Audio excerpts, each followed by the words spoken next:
On a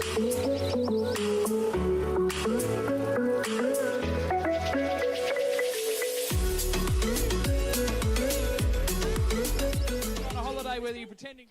The Ability Radio Project it's called, and it's great fun. I totally recommend going out into the community and doing radio groups rather than trying to make people who might be in wheelchairs or whatever come to you, especially if you live in a dodgy old building like Triple Z is. Anyway, first up we're going to hear from Steve, who has also been in radio probably as long as I have. Steve is the Queensland representative of the RPH network. RPH stands for Radio for the Print Handicapped. And he's a producer of Access All Areas, which he makes for 4RPH, and I believe it goes on the Community Radio Network too. And I'm also playing it on Triple Z at the moment. So how exciting. Let's hear it for Steve.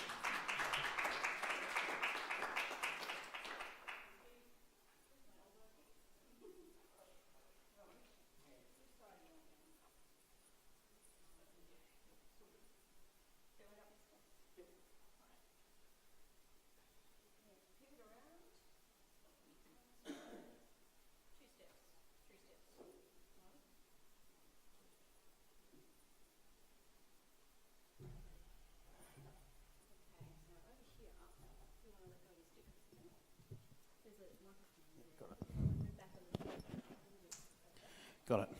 Now this podium makes me look a bit taller. Thanks, Kim, for the introduction, and good morning, everyone. My name's Steve Richardson. I started my time in community radio in 1993. I was studying for a diploma in audio engineering, and I was looking for a place to do some volunteer work to try and get some experience. And I'd had a friend of mine who was doing some work there, had started doing some work at RPH a couple of months earlier, and he sort of said, why don't you come along, these guys are pretty good. And so I did, and I learnt the ropes, and that in tandem with my study worked really well. And I'd always had a bit of an interest in radio, I guess. I was also at the time I was a DJ for weddings and things like that, so I'd had equipment that I was mucking around with, always been fascinated. So it worked, and I really enjoyed the environment working in radio, so I guess I stayed. That was 24 years ago, I stayed. As I then went on, of course, I then, being community radio, as most of us probably already know, is a lot of stations are fairly small, so you have to be fairly multi-talented, which led to me joining the local board of management in 1996. And as Kim said, that led me then to get involved in a more national way with RPH Australia. Essentially, RPH, what we do as a station is we read newspapers, magazines and books for people who have a print disability, like myself. It can be those who are blind or vision impaired. It can also be someone who maybe has another reading difficulty like dyslexia, or some other disability that doesn't allow them to be able to comprehend the printed word. They may be able to understand spoken word. English as a second language is another big group of people we have. And RPH Australia, I'm the representative for my station at that forum. RPH Australia is the national peak body, representative body for what we do and what our services do. So they get together and discuss things like national programming strategy, national advertising strategies, that sort of stuff. That's what they do, and I'm the Brisbane representative for that. Having a disability, I guess one of the thing is that I've been fortunate. I think that I've worked in a fairly reasonably positive, although it's not always been positive, environment with regard to the disability. Up until 4 or 5 years ago, I was working with solid state technology, reel-to-reel machines and cart machines and things like that. So they're all pretty easy to use regardless of who you are. The challenge, I guess, came when we started to get digital technology or one of the challenges. There are a whole host of other challenges around, and barriers to people being in disability, people with disability being in community radio. One of the challenges is technical. I think it's always a case of stations are having to upgrade, and so we've had to do that and get digital equipment. So it's always been an important thing, because a number of us are blind and vision impaired, to remember that we've got to upgrade and bear that in mind when we're doing upgrading. And that means things like not having really complicated automation systems or really complicated touchscreen type systems that look like the console of a 747, but in fact make it really hard for us to work. So we use a very basic recording program called Studio Recorder, which was designed for spoken word type material. There are other ones around there like SoundForge and things like that you can, Gold Wave, that work just as well for production.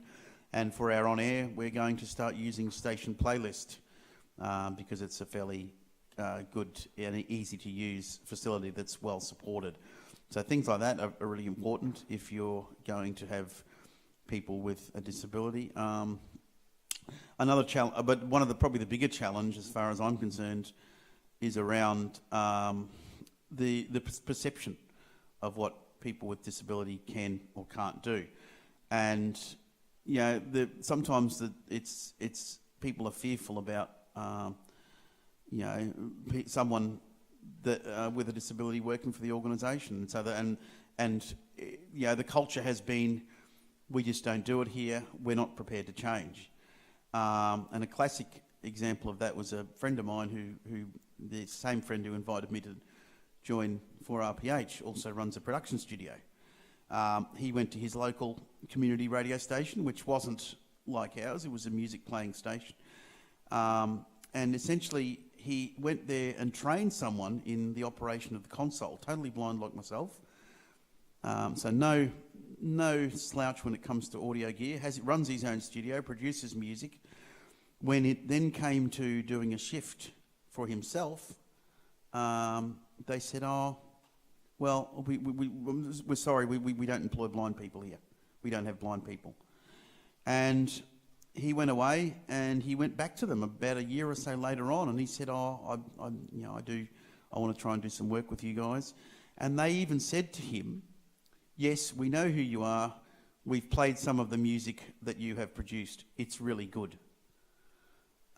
So that, to me, is a really good illustration of, one of the challenges. People, it's an interesting thing, because some people, on one hand, they acknowledge that you have talent, but the systems aren't in place.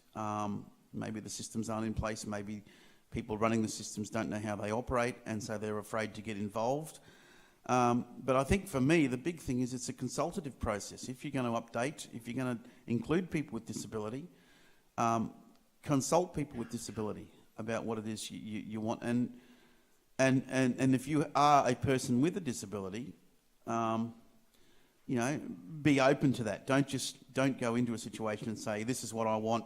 You should be updating to accommodate me." Because it's not the station manager or the program manager's responsibility to know what it is you need. You need to give good, solid advice.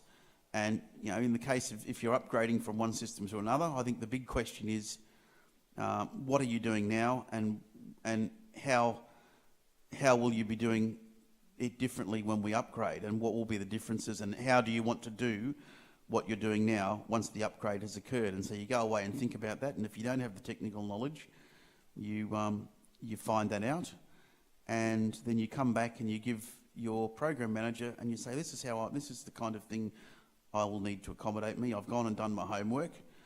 And that sort of shows them too that you're not just going to be a pain in the bum. You're going to come in and do the right thing and be proactive and work with the rest of the people in your station. So it's a communicative process, a two-way process. I guess being involved with people with disability working at your station. I think, as I said, the biggest challenge isn't technology. It's perceptions, and it's around what others think you can or can't do. And I recently attended a convention, and the keynote address was really powerful, because he was a blind guy and he talked about expectations. And what he was sort of suggesting was that among people with disability, or communities of people with disability, the expectation has sometimes been from the mainstream world, the able-bodied world, that they don't really expect us to do very much. They don't expect very much from us. So we need to set the standard about how high our expectations are. Once that's done and other people get to see that, then they see that, hey, these guys are actually quite talented, they're quite intelligent, they're quite articulate, and they can do the job. And once that's done, we lead by example that, yeah, we can set high expectations. We can participate in community radio and other forums. I love community radio. I don't know that I want to work in commercial radio, even if the systems were in place that would allow me to. A lot of the systems there are just impossible to use. But I love community radio because it's comes so much more from the heart. I love the people I work with, and it's a great forum. And but in a lot of ways, there's so much work to be done around including people like myself. I can't work at a lot of mainstream stations because, in some cases, the equipment just won't support me. I've approached my local station in Logan City, and I've sort of explained to them that I've got technical skills and I can, if necessary, work from home to do some of the work, because I do that. I do production from home. I've got gear to be able to do. I work from home. I produce a disability program monthly called Access All Areas, which nowadays I tend to do from home. But yeah, we need support from the people who have power in that environment, in that community, and the understanding that just give it a go, and you don't know, and until you give it a try, you don't know what you may get. And there are plenty of people out, plenty of blind guys. I'm one of the stations that I do a bit of work for. It's a little internet-based station, pretty much all run by totally blind guys from across the world. We're talking here America, UK, Australia, and one of the most impressive things I saw them do was run a 10-hour top 100 countdown. And I did some promotion for that, some production promotion. I wasn't actually on air, but over the 10-hour period, people from those 3 countries coordinated that session. It was like a moon landing, but it was flawless. It was flawless. I listened and there were no gaps. And that's just, totally blind people or using computers with screen readers, doing what they do, because you'll discover a lot of blindies in particular get off on radio. They love it. They're all audio people like me. We get off on it. We can talk under wet cement, most of us, and yeah. But I don't know. I've probably said enough. But I hope I've just given you a bit of an insight into myself. And like I said, you never know until you try. Just give us a go, and you might be surprised by what you find.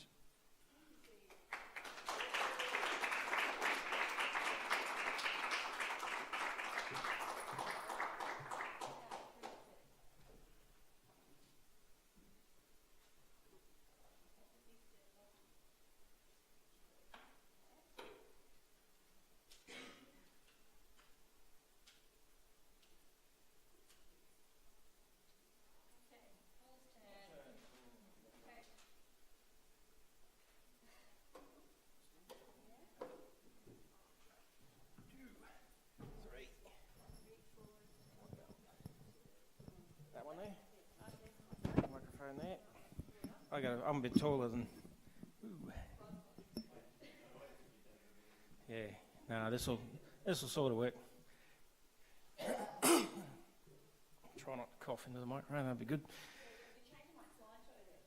Am I? Oh, that's right. Somebody left a computer up there. I'll try not to. I'm not entirely sure what to say because Rich has said most of the stuff that I was thinking about. I will go through my history though. I started in 1999, so I was a little bit later than Steve. And it was Steve that said, "Oh, what are you doing?" I said, "Well, I'm just finished an IT degree in uni and I've got nothing to do." So he said, "Oh, well, come in here and have a look for RPH." Okay, yeah, I'd listened to 4RPH when I was 12, back in 1984, something like that. I knew what they did. I said, "Oh yeah, right, I'll come in and have a look." I did some production. I thought, "Oh yeah, this is cool." I didn't have an audio qualification. I still don't have an audio qualification, but I use my hearing and the tools that are available with the screen reader and the computer. I learned how to use reel-to-reel tape machines, etc., cart machines. We started on that. Anyone who comes to Brisbane, we still have a reel-to-reel in the studio if we need it. So I started off in there and said, "Oh yeah, this is cool. Don't want to go on air. Not interested in that." "Yeah, okay, cool."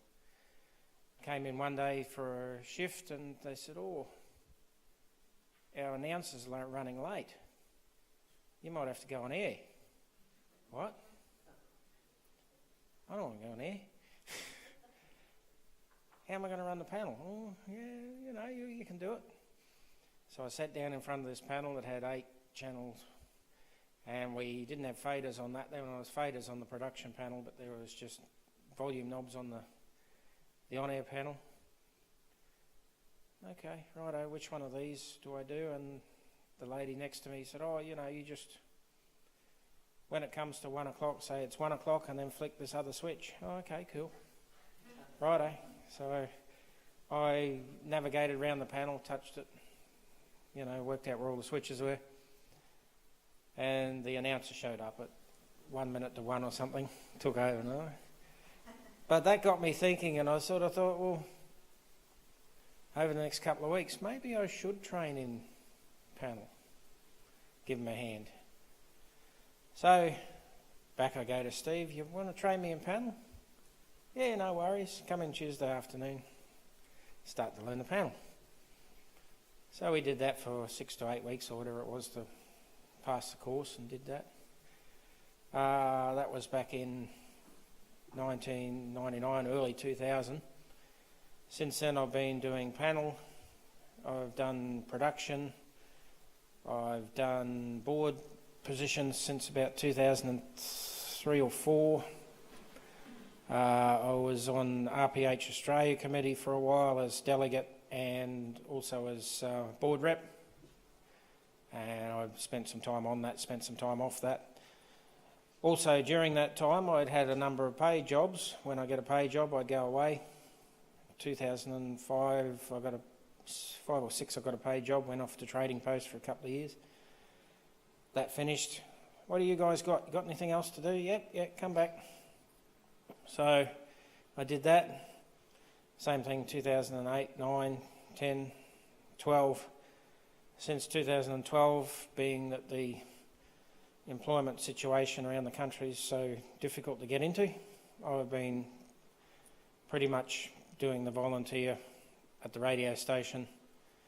I started off up until July this year I was doing 1 or 2 days a week. Now I'm doing 5 days a week, probably 3 or 4 hours a day, depending on what I've got to do. I've taken over the scheduling of the main program computer to make sure that we go on air. And I'm also still doing the production, still on the board. I am delegate on RPH Australia as well. Or actually, I think it's alternate board member they call it now. And I love it. I really enjoy the time that I've been spending in the community radio sector. Would like to do, as much as I can. I do want to turn back to the story that Steve mentioned about the gentleman at the last conference in his speech. He was fully, totally blind. He told a story about a gentleman that he knew 30 years ago. And this gentleman used to work for a logging company. And his job was to basically to strip the trees. Once they fell down, he'd strip all the bark off and get them ready to go wherever they go. He had no sight, according to Fred who was speaking. His workmates would place him in front of where the tree was to fall, and Fred said he had to really trust that his workmates actually liked him, because he could have ended up somewhere where he didn't want to be. So, and the tree would come down and he'd do his job and he'd do it well. The story went that the insurance companies found out, and head office found out, that he was actually on the field doing this work. And the insurance companies said, no, we're not going to cover your work crew for insurance. The work crew decided that they'd work without insurance because they liked him, they knew he did his job well. But at that stage he decided not to, because it wasn't fair, being it was such a dangerous job. And he quit the job. That was the last time he worked. So, which gets back to, in some ways, the attitudes of others. We can do anything that we try to do, as long as the systems are set up. Our station in particular, we choose equipment that, like Steve says, has raised buttons, no touch screens, and relatively simple to operate because it needs to be. However, if you are just starting and you want to have a vision impaired person in the radio, as Steve said, the consultation is probably the best option, and also hopefully they will know what systems and screen readers that they would use as well. And the equipment is out there, it's just a matter of finding it. I think I'm just about out of, unless anyone has any ideas. But yeah, apart from that, I love where I am. So. Can I ask you a question, Paul?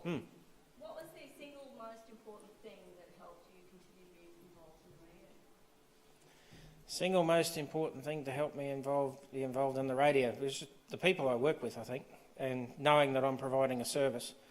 I can't read the newspaper on air, but I have 2 readers who sit with me, and I make sure that they sound as good as they can sound using the skills that I have, and that is something I love about the radio.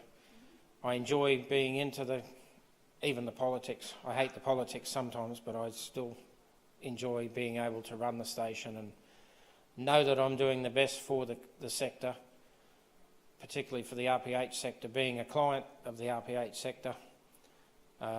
As Richo said, we have those with print disabilities, but we also have people who are driving. We've got a lot of cab drivers in Brisbane particularly, and I'm sure it's the same around the country, who listen to us because they don't have time to read the paper. So, and even people who are busy doing other things, working, making stuff at home, whatever, they'll turn us on to so they can listen to the news. And it's news that's not commercialised. It's what's written. So there's no, I call it spin. And yes, there's no drama with it. You get whatever's written in the paper, and that's what we read. And it's really good. Thank you, Paul. Thank you.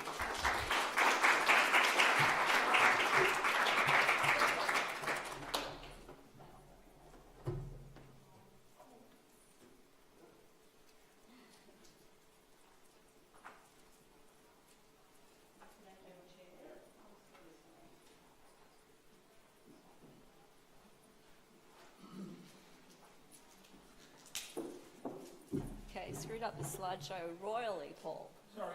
Now, how do I... Right, slideshow. Begin. Okay. There was a touch screen. What can I say? Oh, I got it upside down. See, even people who aren't vision impaired are technologically challenged. Actually, I'm probably more technologically challenged than Paul is with his IT degree. So you might have noticed it both of their stories. The single most important thing that's got them continue to be involved in radio is at least one person that's brought them in and continued to support them. And I'm going to tell you now, I'm probably going to rush through it before we get to the questions, what happened with my research. So these are my radio groups. This is what I do with people in the community. I'm the station advocate for people with a disability at 4ZZZ.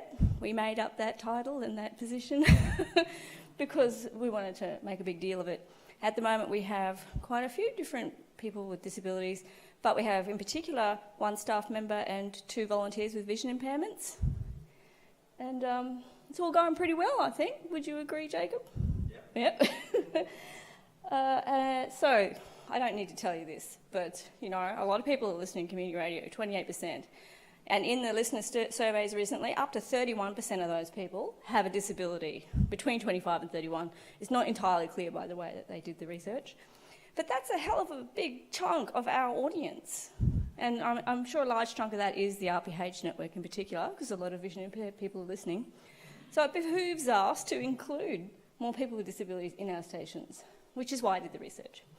So I'm going to probably rush through this. Anyway, the important thing is that people with disability often say, and we've got Graham Inners on the bottom of the screen, they're saying that they're misrepresented in the media. They're represented as stereotypes, as either victims or heroes, as he says there. And that's not realistic. People with disabilities are just human beings like the rest of us, and any one of us could become a person with a disability at any moment. So 20% of Australians have a disability and 3% have an intellectual disability. And I've worked with a lot of people with intellectual disabilities in particular in my work as a social worker. Yes, I do many jobs. They're all great. So in the Code of Practice, of course, we've got this Section 2, the Code of Practice, tells us that we should pursue the principles of democracy, access and equity, and that's what this is all about for me. So I interviewed people from around Australia for my doctoral research about how they got involved in community radio, what worked for them, what didn't work. I interviewed 19 people and also ran a forum at last year's Community Broadcasting Association conference with 4 speakers, and they were also included in the data. These are the 5 themes that they came up with in the interviews. People had issues with accessibility, good and bad stories. Attitudes were a really big one.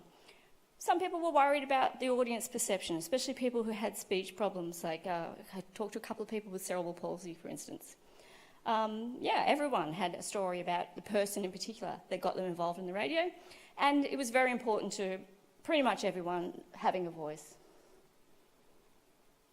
So what worked for them? Physical access to buildings, as everyone in this room probably knows, can be a problem at your station. Our station is 3 stories high, and it's a really old Victorian-style building with really steep stairs.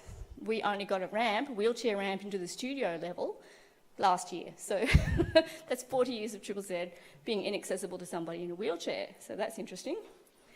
But as the woman who used to run the community access program at ABC in Brisbane said to me, build it and they will come, basically. If you make your station accessible, more people with disabilities will come, and you have to do it before they get there. So some of the things that stations did to make it easier was put signage. For instance, if someone comes, you've got a guest even coming to your station who's in a wheelchair or has physical problems to get into the building, put a sign that they can go around the back, or they can call a number and someone can come and help them get in. Simple things like that, thinking about the venue that you're having things at. Like, this venue is great, it's totally accessible. But often, you know, one step can make the difference between a person with a wheelchair getting into a building or not. Ask people what they need is probably the most important point out of that one. They all said that. Just ask us what we need. Don't assume or guess. So what works? Attitudes were indeed an issue, good and bad. So I'm going to play a few little clips here because you don't want to hear me. As the saying goes in the disability sector, nothing about us without us. So I'm going to try and play some of the voices of people that I interviewed. So Helen from 3CR Melbourne was particularly insightful and helpful. She had a lot of good things to say about what worked for her in terms of attitudes, because 3CR, as you may know, is quite a progressive left-wing radio station. People there think they have progressive politics, and she found that even progressive politics was a bit of an issue for her, so this is what she had to say. If it works. Did I get that? No. Oh, what have I done? There's too many mouse buttons on this laptop. There were people who had kind of schooled themselves to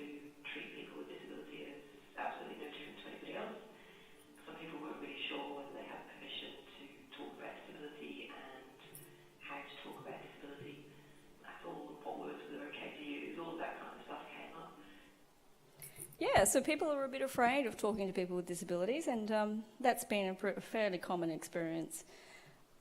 And I guess other people highlighted the importance of the community radio sector in including people, and Scott from PBA Adelaide, who incidentally is a school teacher in his free time, which he doesn't have much of because he seems to spend a lot of time at PBA.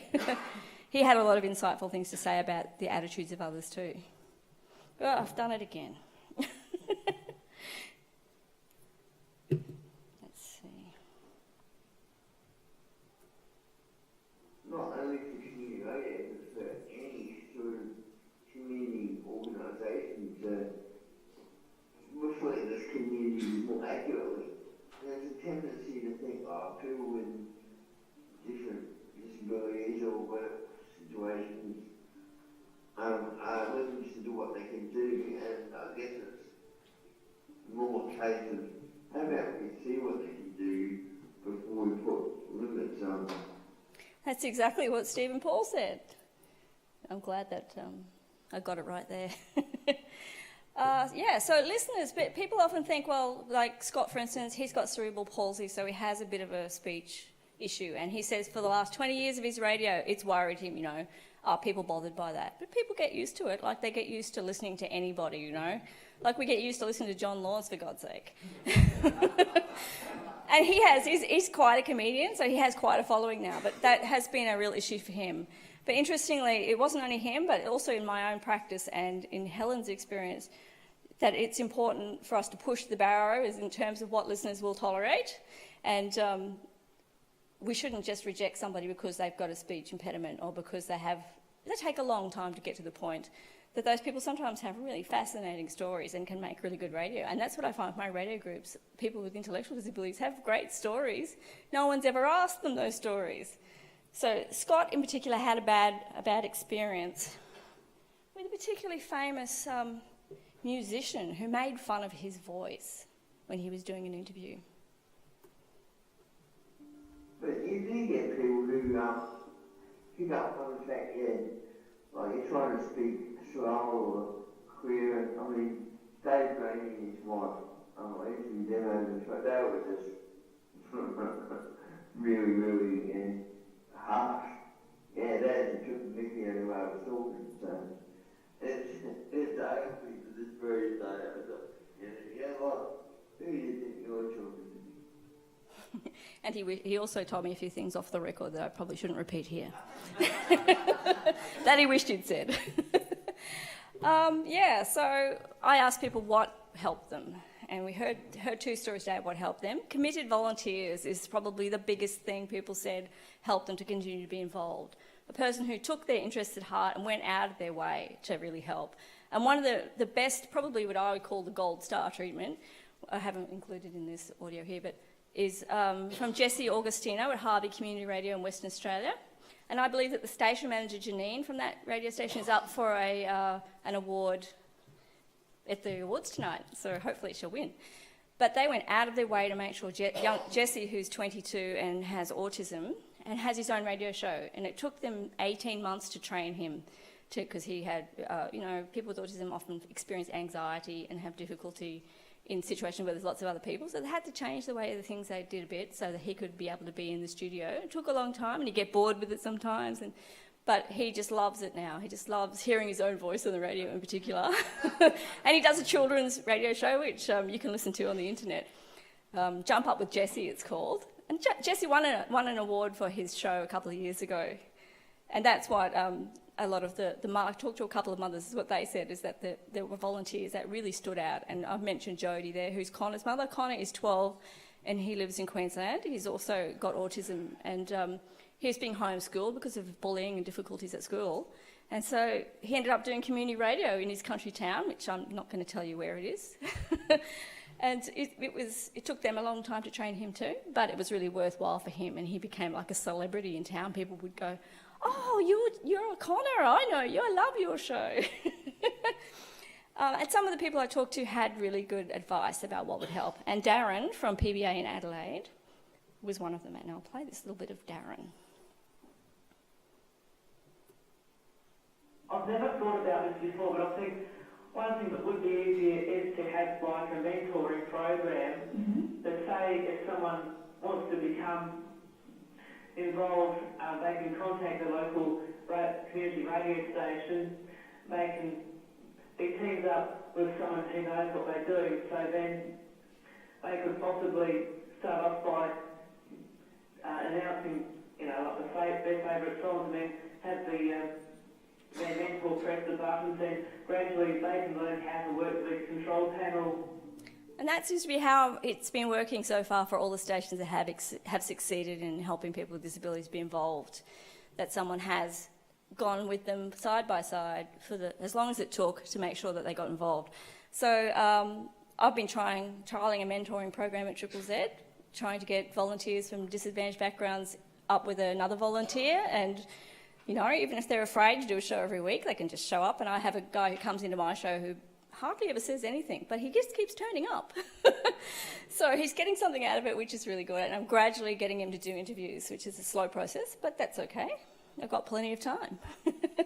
Some of the other things people suggested was that you could have open days and particularly invite people from disability organisations to come to your open day and say, we have all these other roles, not just announcing. There's other things people can do. You shouldn't be limited to thinking radio is all about just talking, even though we all love to do that. Outreaching to disability organisations is what I've been doing in particular, and a couple of my participants said that was a good idea too, that you should be going out to community organisations and telling them what you have to offer. And that's probably why I started the radio groups in particular, because people with intellectual disabilities might have trouble with transport, don't have any money, have trouble negotiating public transport, for instance, so I go to them. And the people I've been working with at Nundah Community Living Association are self-advocates, so they've already had a bit of practice, speaking up for themselves and speaking at conferences and whatnot, so they just love it, they're really good at it. And a couple of people said, it's really just about being given a chance to show what you can do. So, and the fifth thing... I've never thought about this before. Oh, I played that one, sorry. The importance of having a voice. Well, we all know how important that is. That's why we're all on the radio, right? Because we love having a voice. I was a sweaty, nervous, terrible announcer when I started 20 years ago. And now I'm like standing in front of a crowd. I would never have done that 20 years ago. Everybody enjoys participation. You know that buzz you get after you've done the show. Same thing with people with disabilities. People in my radio groups get a buzz when we've put together a show. So everybody had a bit of an opinion as to what they got out of it. And Alicia, who used to be at Harvey Bay Community Radio and ABC Brisbane, she was one of the community correspondents for people with a disability. And her job was to report stories to the ABC. It was a volunteer position. She's going to start doing some stuff for Triple Z soon too. She's really great. Oh, I've done it again. Oh, I'm ahead of myself. Yeah, man, technology, eh? Can you believe it? Let's try again. Yes. Be able to tell stories, to give people that voice, and to share more about the lives of people with disabilities. That purpose, it just gives me great fulfilment. We have a lot of abilities, but we can't ignore those disabilities that are there, and that we need, assistance. We need assisted access. We might do things in different ways. And Scott had a lot to say too, and he was quite funny sometimes.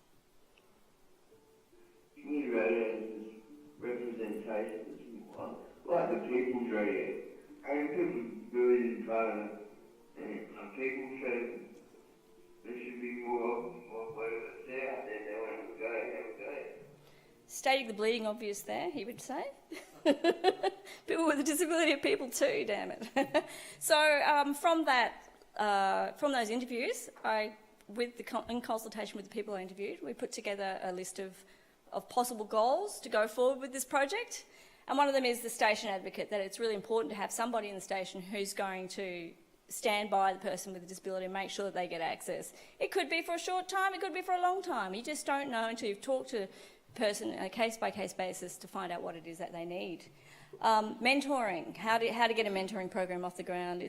I found that in the current mentoring trial I'm doing at Triple Z, that there's a lot of hassling involved, and it's good to have someone whose job it is to hassle.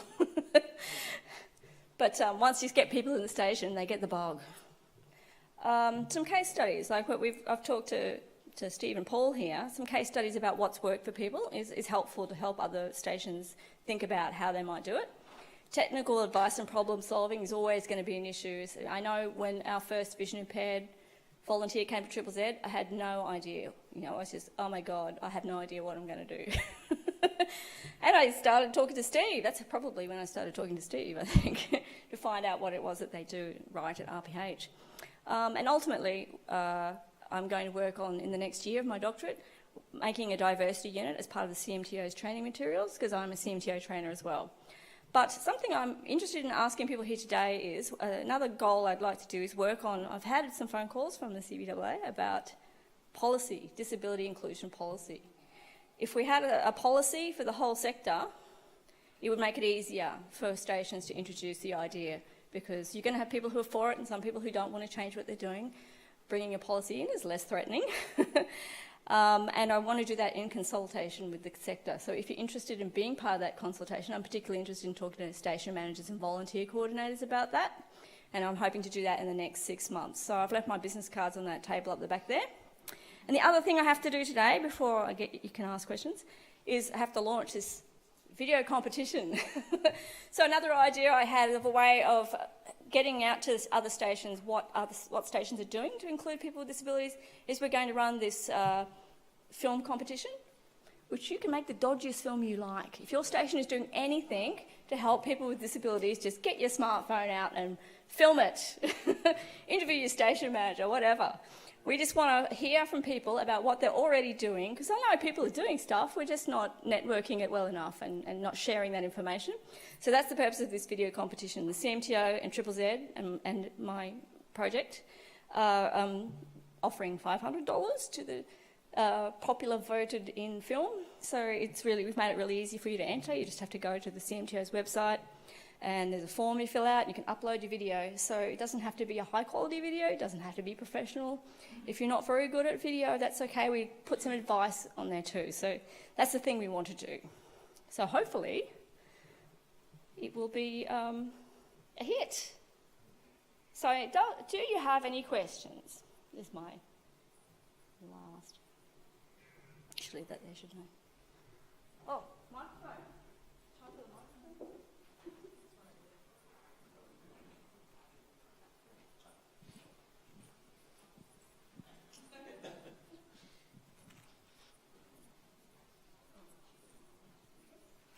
Is it working? Yeah, cool. My question is specific to volunteers who are neurodiverse. What suggestions would you have to support the needs of volunteers who are neurodiverse? Well, interestingly, they're the people I work the most with. I love working with people with intellectual disabilities. Yeah. So that's why I've started going out to organisations instead of doing it at the station, because certainly a lot of people I've worked with have very slow thought processes in terms of putting the sentences together. It can take a long time for them to get to a point. And you can do that in small amounts, but for listeners, that's going to be hard for them to listen to. So we record a show. It might take us 2 hours to record it. It's a big editing job, I have to admit. Yeah. They choose the songs. They decide what to talk about.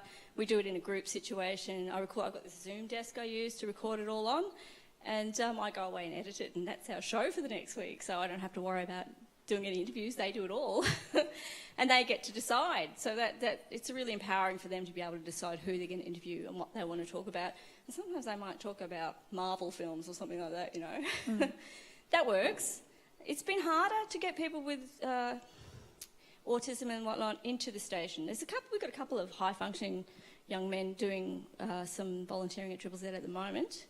They're really good, but people who have a bit more trouble getting about or have more communication difficulties, sometimes they also have challenges getting on public transport and getting to the station, even though they might only live, 3 train stations away. There's still a challenge. My question, if I make it a bit more specific, because I work at SYN, which is a youth station, and we have quite a few volunteers who are on the autism spectrum, and I've had a few situations where I've had to be very clear in explanations as to what's expected, and I want to have some advice on how to approach those situations whilst still making it very clear that we are an inclusive and supportive station.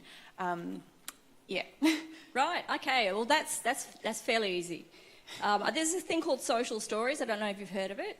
It's used to communicate social behaviour to people with autism. Yep. And it's just a set of pictures, and you can use those pictures, they're like stick figures or something, to make a story which shows the steps that a person has to do. So if you're doing the same thing over and over again, like showing them how to, I don't know, something simple like offering a guest a cup of coffee or something, you could do that with social stories. Yep. And you just print them out and, you know, storyboard something up. Great. And yeah, using pictures is always really useful. But yes, like you say, don't use sarcasm, don't use kind of innuendo or anything that's not direct. They're very concrete. You have to use concrete language and actionable. Don't abstract stuff. It's not going to work. So I want you to make me a coffee. I want this, this, and this in it. Mm-hmm. Or, you know, to go on air, we need to press that button there, but don't do it until I say so. Yep. You have to spell out every single step. So Yep. you just get used to talking through every single thing you do. Great, cool, being very clear. Which is and what direct. I do, yeah. Yep, awesome. Yeah. Thank you very much. Good luck. Thanks.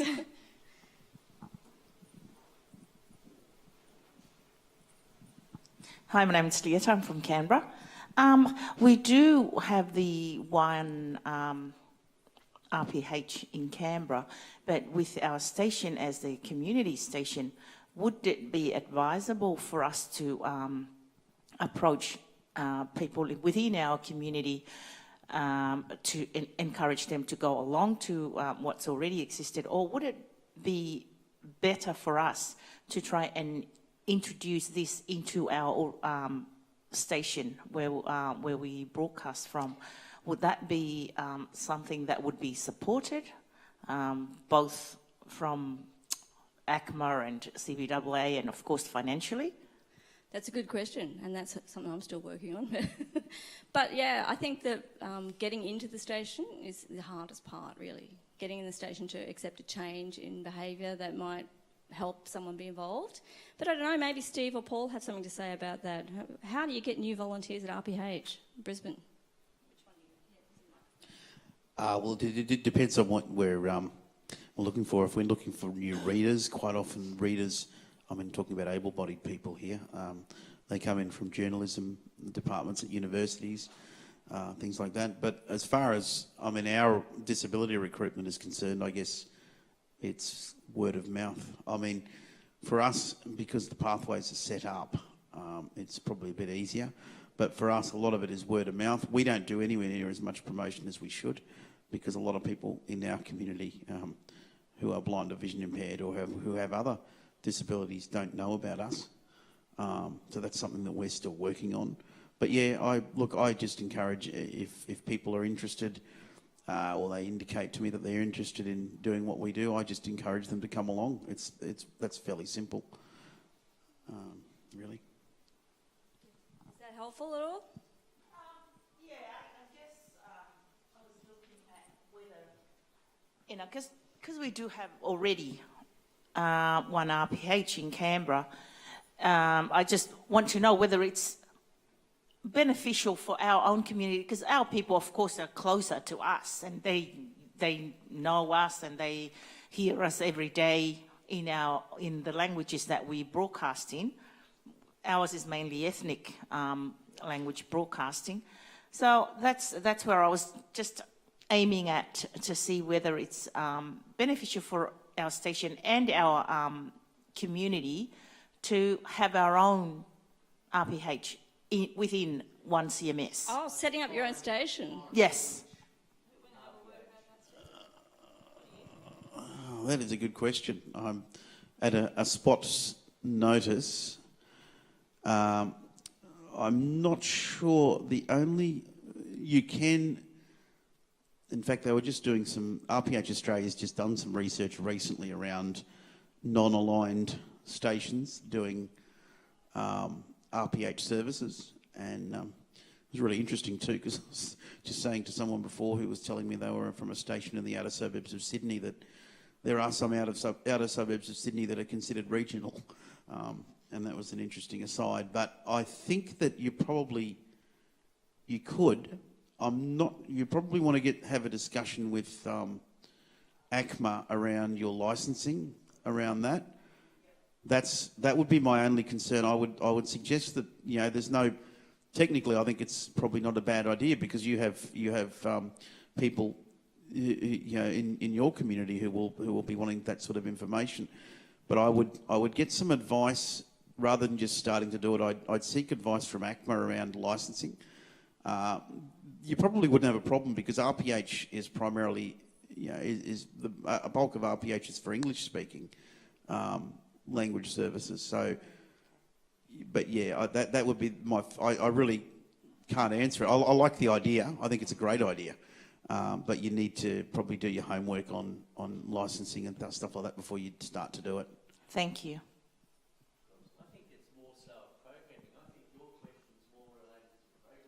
I think it's going to be cheaper to program than it is to start a new station. Yeah, always.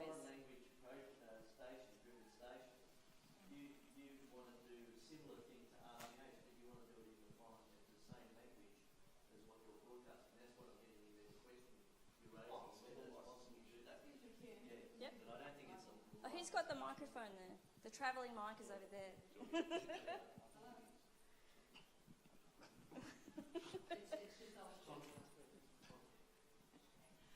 Hi, Kim. I'm the Executive Officer for RPH Australia. Ooh, hi. Welcome.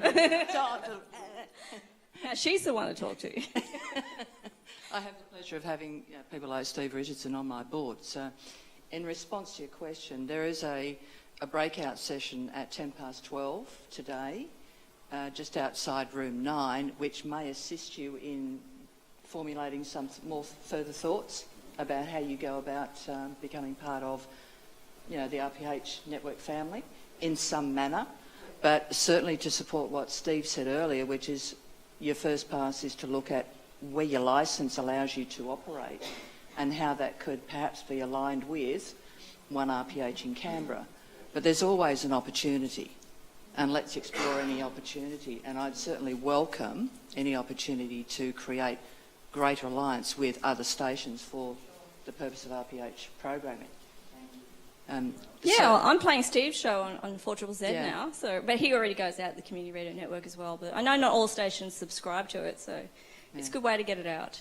So at 12:10, that will capture. Where is that? Just out here? Just outside room 9. Okay, thanks. Anyone else?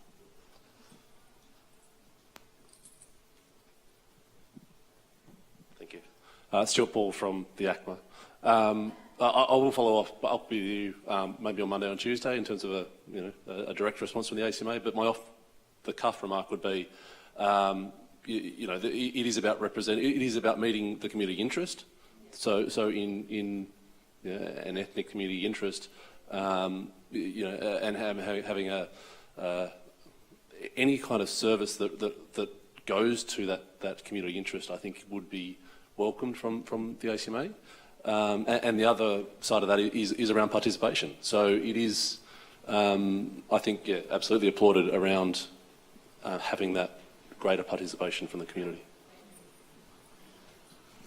Oh yeah, I'd also like to mention that the research that I've done is currently going through QUT's machinations, but when it's available, I will make it available to the sector. So if you want to see what people had to say and what their suggestions were, there's a lot more detail in the report. But I've also made a 1-hour documentary using the voices of the people that I interviewed, which I'm happy for anyone to play. Anyone else? It's not available yet. I've still got to wait till QUT marks it. Yeah, QUT's assessing it at the moment, so hopefully not too long, a couple of months. Hi, I'm Shane Dunlop. I'm from Channel 31 in Melbourne and more broadly representing the CTV sector here, I think. It's more of a suggestion because obviously our battles with engaging people with disability are slightly different, but we've got a long history of doing great work in that space. And I just think with this particular video competition, it might be a great idea to for you to perhaps engage us with the winner or some of the things that you think were the best entries and have them played on the 3 remaining TV stations as fillers. I think that'd be a great way for us to Yeah. be involved in this process as well. Yeah, I'll suggest that to Jordana, who's the head of the CMTO. Yep. Thank you. So if no one's got any questions, I'd like to now ask the audience questions. I'd like to pass the microphone around and just ask everybody in this room what station you're at and what you are aware of that your station's already doing to help people with a disability, if anything, if you can think of anything. Do we have any volunteers? Yes. Hi, Kim. As a representative body for the RPH network, we're now looking at formulating an encompassing disability plan. And that disability plan is not only for the representative body to adhere to, obviously, but also to assist the network to take on board aspects that are relevant to them. So the consultation process you spoke to before would marry up with this process very nicely. So again, it's a disability plan that will be, I believe, facilitated through the national body into the RPH network. So I'd welcome your... Yeah, that sounds like you're already doing what I wanted to do, which is great. Less work for me. Well, maybe similar. So yes. Thank you.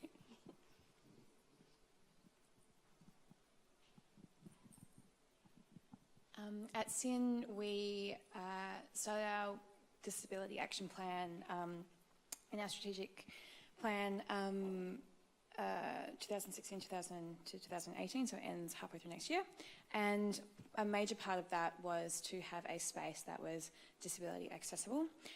So we've just finished our fundraiser. We raised $43,655 so we can move to a disability access space, which has been really great, very exciting for us. And as well as that, we also have our volunteer newsletters weekly. They are in print form, as well as we create an audio update for them, so our volunteers who need that can access it. Gosh, we need to do that at Yeah. Triple Z. Yeah. Yeah. The other thing I wanted to tell you is that, because you're talking about working with neurodiverse people, is I actually have written a whole set of social stories about various radio tasks. So just get in touch with me and I'll send them to you. Absolutely. They're just PDFs, you can print them out, and they've got like step by step how to use the microphone, that sort of thing. Great, thanks Yeah. so much. Anyone else who wants that, just email me. Anybody else with a station story, a good station story? Hi, Rodney Simpson from 103 Sounds of Macarthur in Campbelltown, New South Wales. I'm not sure that there's too many presidents that are now legally, well, known as legally blind. That's me. And at our station, we've upgraded screens and monitors so that with my disability, and I do a breakfast program 2 days a week, and that is a fast-paced breakfast program. As you know, when you're producing, it'll read traffic, weather, you know, train updates, all of that stuff, and put the music all together. So basically with me, I needed the capabilities of touchscreen, and we've put those into our studios, and that allows myself and others as well who can do so, just in our automation software, can just press play instead of moving the mouse from one screen back to the other screen and pressing the play with the mouse like you had issues. I have issues, and it's much easier for me to just go click and it all works. But for me, I use iPads and things like that when you're reading all the ACMA reports and the CBF and all the organisational bodies. You get select, speak, read, and all that sort of stuff. So for me, that helps me, not in only my profession, but in the love job that I do at the station. So yeah, so it's enjoyable and it's exciting, and the adrenaline rush when you get to do radio. As you were saying, Steve, it's an adrenaline rush for most of us that are visually impaired VIP people. But thank you. Thanks.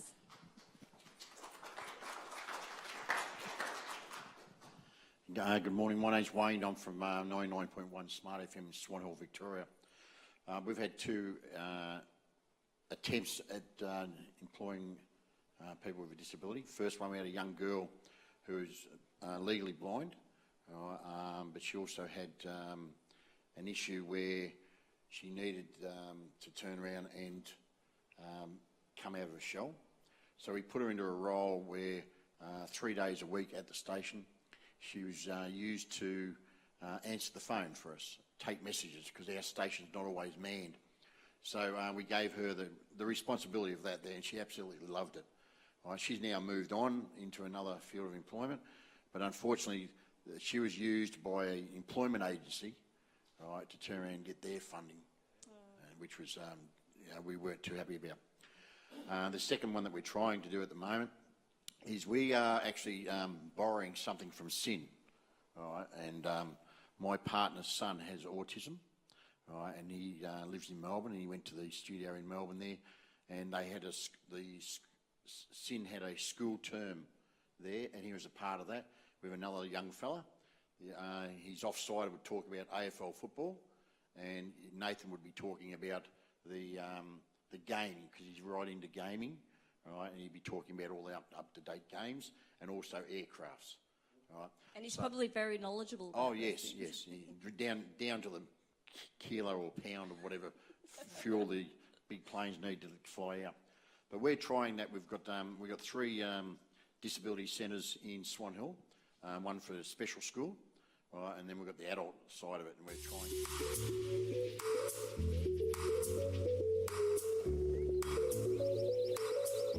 Like a work experience thing? Yes, yep, yeah, we've had a few.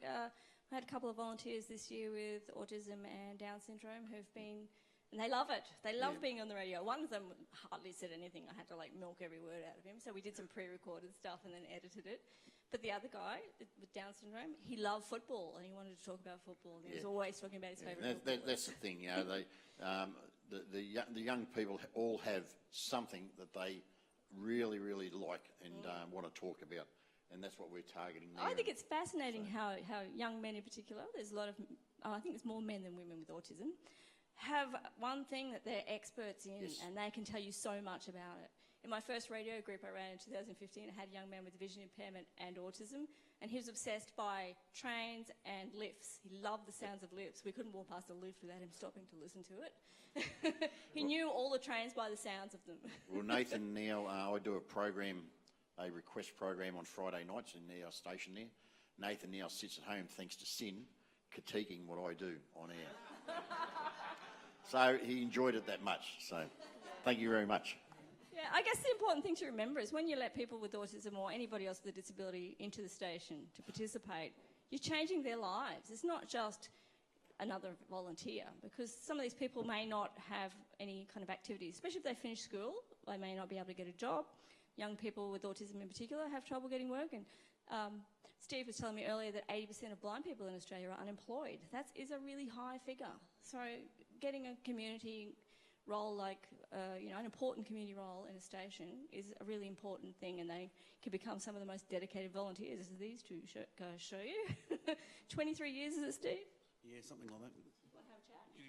Can I just touch on something else too?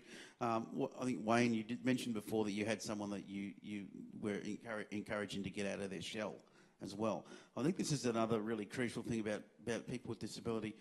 Quite often, it's not just about the disability. Having a disability, we all have our crosses to bear, but often people with disability will come with a raft of other backwash. Sometimes, in the case of myself, I have a bone condition as well, which is a second disability. I had 4 years when I was at high school that I spent in a wheelchair, and the chances of falling over and having breaks are quite high for me. So I've got to be really careful. So that's another thing. Having multi-disabilities, and a lot of people who have disabilities there is a good chance that they may have more than one. And so this will come with a whole raft of emotional issues that come with that. So sometimes, as you say, getting into community radio may give people confidence to be able to do some of the things that they maybe never thought they could do before, and come out of their shell and kind of go, hey, that's me, I can get off on this. That reminds me, I just want to show you that first slide I kind of flipped through, which is all the pictures of my radio groups. If I can figure out how to go backwards with this. It's lucky I can't drive a car. Oh, yeah.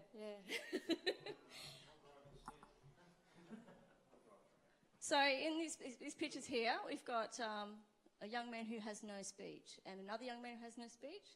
That's his mother. They come to my radio group and they talk through communication boards. But I've had some fascinating interviews with them. They actually have a lot to say. And this young man here, he's an Olympic runner, he's an Olympic swimmer, he plays tennis, he's amazing. But, you know, most people aren't going to have a conversation with that guy because it's a bit scary and very challenging. That group up there is my first group. They said some really insightful things. Like, this guy knows what democracy is about. He had an intellectual disability and schizophrenia, but he knew what democracy is about and how important it is to have a voice. And the radio, he was particularly, actually, he's the one who started the whole thing. This young man who has his ham licence, knows all about radio, really wanted to be on the radio, and it's his fault, really, that this whole thing started, because he wanted to be on the radio and we had to find a way to make it happen.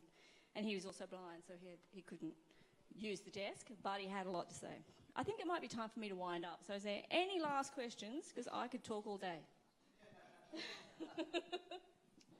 It's actually just to give people some positivity. We've had several people with low vision and blindness come through our organisation. It's Vision Australia Radio in Perth, but 3 of those people have got jobs, 2 with us, 1 with our competition, but by being involved with us, they were in that world. So we were able to say, oh, there's a job going, you've got the skills and things like that. So it's been really positive. And we work in WA Deaf Centre, so we're having a radio station in a deaf centre, so we're having to coordinate sort of working within a space where they can't hear us, and then our people are coming in who can't see. So there's all these extra things. You can't leave things in the hallway, but you've also got to have different sirens and visuals and things like that. So it's been a really interesting... Wow, your story would be fascinating. You should definitely make one of those films. It's a very interesting process. Okay, well, thank you so much for everyone showing up. I thought no one was going to show up, so I'm really happy. And I've left my business cards, if there's any left down there, but my email address is kims@4ZZZ.org.au if anybody wants those resources I mentioned or just want to be part of the consultation. Thank you so much.